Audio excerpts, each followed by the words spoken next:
Our next topic is motivation and stimulation of educational activities. Plan of this lecture. First, the concept of motivation in educational management. Then, types of motives of educational and cognitive activities. Then, the essence of educational and cognitive activity stimulation. Then, the system of educational incentives.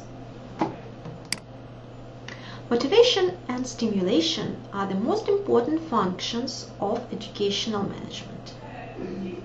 Motivation in psychology understood as a set of motives that impel orientation of the activities and individual behavior.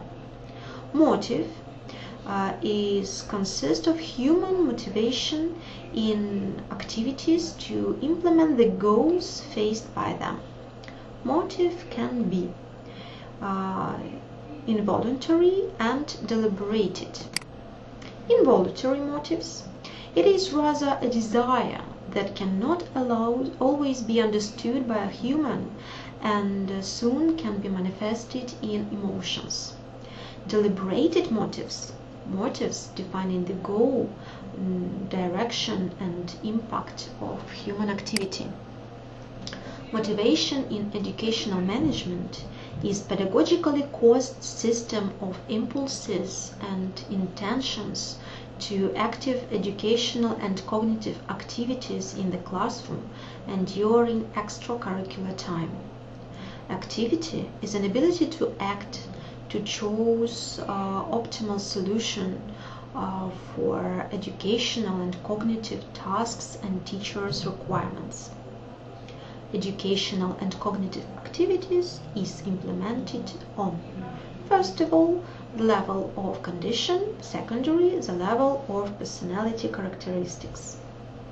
The level of condition includes interest for knowledge, understanding the essence of phenomena. The level of personality characteristics includes purposefulness, persistence, responsibility, and initiative. Motives of educational and cognitive activities are following.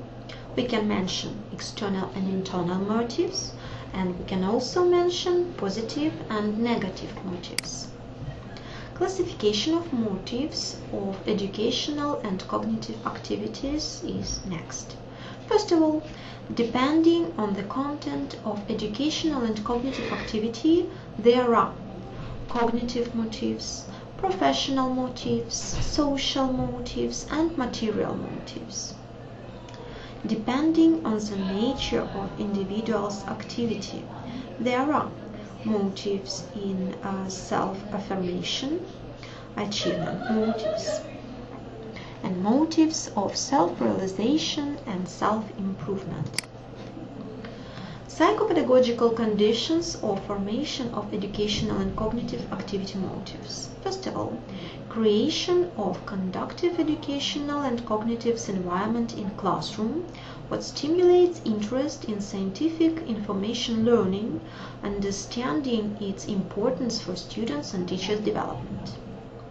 Then, formulation of clear, understandable to students requirements for guiding knowledge and skills, defining assessments criteria of learning outcomes.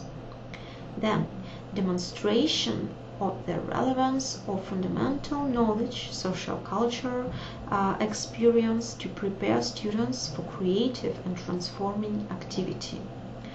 And then, creating conductions for activation of mental activity in subject of educational and learning activities.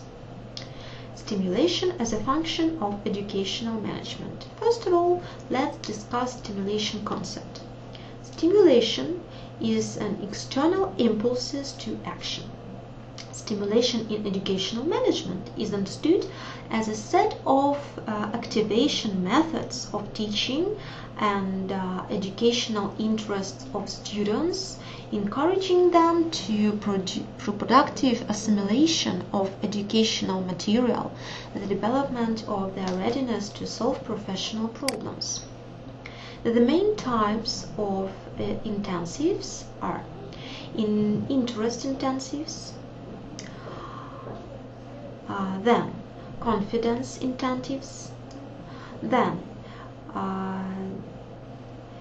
incentives of important, then professional incentives, then control incentives, and responsibility incentives.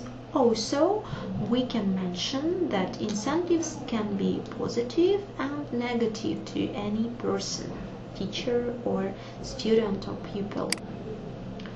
Incentive system of basic cognitive process activation. First, incentives for activation the possession of educational information. We can mention that it must be logic, availability, emotional exposition. Then, changes in speech, temp time, intonation. Then, examples from live practices. Then, unity of verbal and visual methods. And then, convincingness and conclusiveness of lecture position. Second, incentives for activation of attention are next. First of all, strengthen of voice, pauses, logical stresses. Then, visualization techniques. Then, movement in the classroom, gestures, factual expressions. Then, phrases like it's interesting, it is necessary to remember, and etc. And then, formulation of some rhetorical questions, what can be very interesting for students, and they will can try to get some solutions maybe. Then, incentives of memory activation. We can have here repetitions, in placing on the importance of information, then emotionality in presentation, then vivid examples, convincing evidence and or arguments, then emphasis on memorization, then structuring of scientific information. Fourth, incentives for thinking activation. We can have here question to reflect on the information and experience with selection of main facts, then identification of causal relationships, then systemic and problematic exposition of educational material demonstrating lecture scientific position, then hypothesis, detection of contradictions, proposals for their resolutions, then formulating of cognitive tasks that contribute to the development of students' mental operations, their autonomy in solution searching. Thank you for your attention. That's it for this lecture.